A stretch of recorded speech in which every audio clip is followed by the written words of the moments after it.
the SF community, that so that people know that we are actually here to help. And like, I guess also with the Kabuhayan Arts revitalization. Sorry, those are 2 questions. In terms of Kabuhayan Arts revitalizing, I believe this year, and especially in first semester, we had a good turnout to our workshops, but not necessarily one that encompasses all of our members. So possibly changing that time that we have it, or integrating Kabuhayan Arts onto a bigger platform, having them be bigger events on like a weekend or like a day when everyone is available. But Kabuhayan Arts is a very vital part of our organization that I believe we should always keep. And so in terms of the community outreach, I would organize our organization with other schools that also work with outside organizations, so that it's also better when we have 2 schools working with a SF community organization, because I believe when we have a bigger turnout or a bigger volunteer base, the community organization appreciates that way more than just having, although few volunteers is great, but having another organization work with Kasamahan would be a good idea to outreach to our community. I also do support the idea of bringing in a different organization to come help support our efforts, just because, like Julie said, the more people we have, the more impact we can make. And I do believe trying to get in contact with other schools like SF State and St. Mary's, and maybe even as far as, or I know we do have contact with Barcata at Santa Clara University, so I was thinking maybe if we could have a Rice Jams event and we could come together to do that, we could also come together and serve our community. And when it comes to, what was this other question?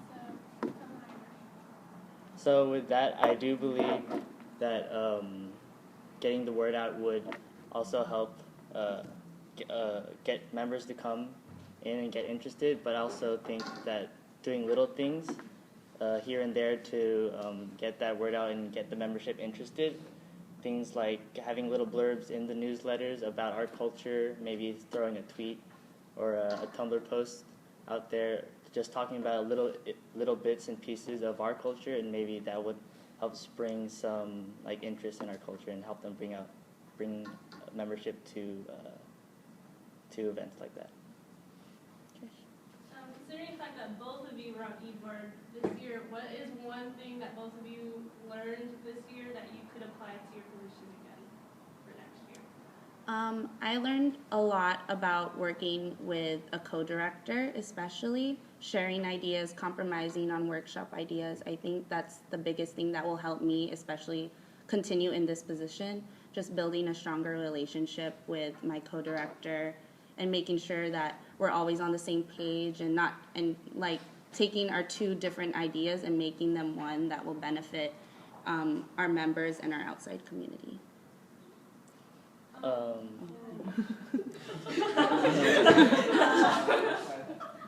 Can you repeat the question?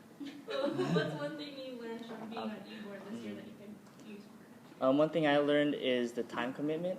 Just because me personally, I do have a lot of things on my plate, including RA and other being an RA in like school in general. So learning how to manage my time well and balancing like all the events I'm active in is something I took away from this year. This question is just for Pat.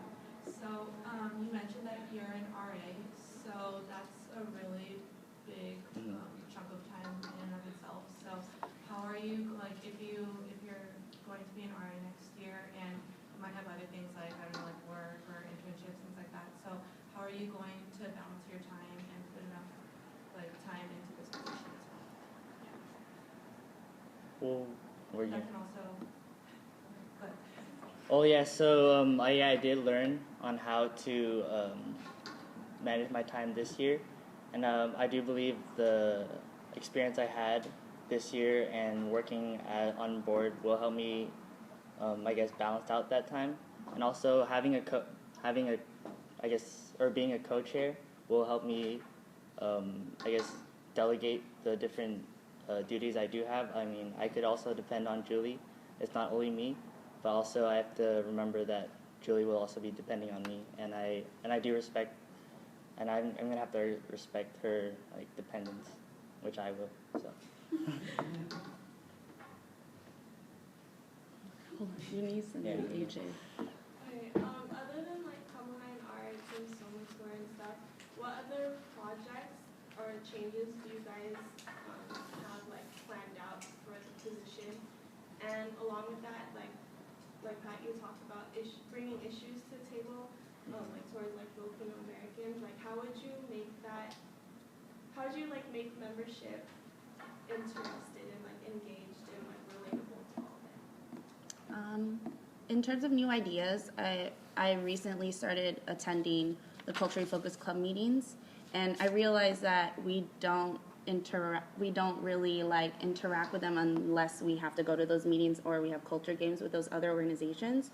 So my main goal, especially for this year, is to collaborate with other organizations on campus, especially the culturally focused clubs, because I believe that as USF students and as underrepresented minorities on campus, that we need to band together so that we have a greater impact on our administration, on our USF community, especially with, I don't know if anyone knows or most people know about, Metro is trying to put like a bigger intercultural center or a more, like not a foundation, but a center for minority students to go to for financial help, for academic classes, for anything, but is just for underrepresented or minority students. So my big goal would be to interact with our culturally focused clubs on campus and make sure that we do workshops or like go to their events and they come to our events, kind of thing, like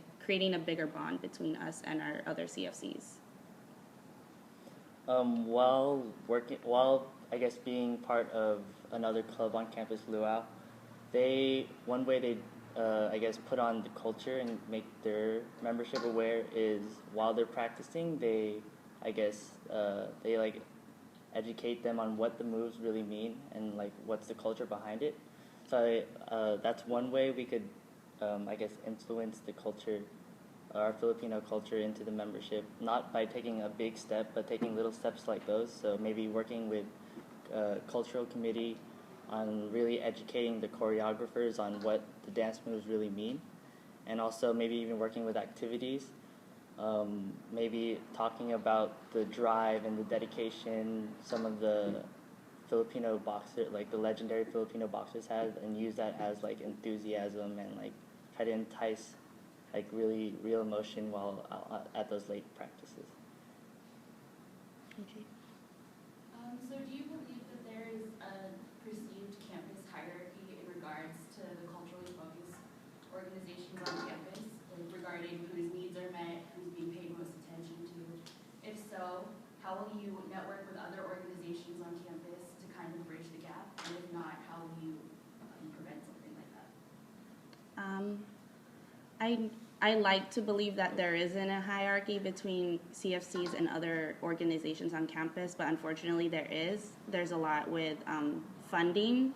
We get way lower funding than other organizations do, and we get a lot less recognition, unfortunately, although we have like big productions like Barrio, but all our other events aren't as publicized or put out there, so a lot of the USF community doesn't know how much we do, no matter how big our membership is and how big our presence is during the second semester or first semester.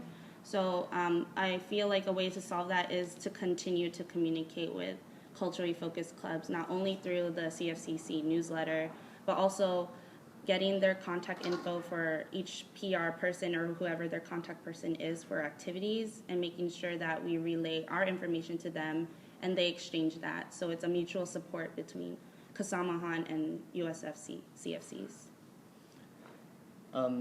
I do believe there is a hierarchy when it comes to different clubs. Like as big as our club is, I don't think we receive enough funding when it comes, just because our club is as big as our club really is. So when it comes to reaching out to other cultures, other like culturally focused clubs, I do think that's a goal that board as a whole should really try to make next year. We did have that goal this year, and I do believe we did have some sort of success with that, just because the people we had coming out to Barrio and the feedback we got. So I believe if we keep doing what we're doing now and adding more, just reaching out to other cultural clubs, like leaving our Gen meetings open, really publicizing that our Gen meetings are open to all people, like not just Filipino centered, and that's I guess like one of the big ways we can reach out to other culture clubs. Sorry, that was the last question. All right, thank you.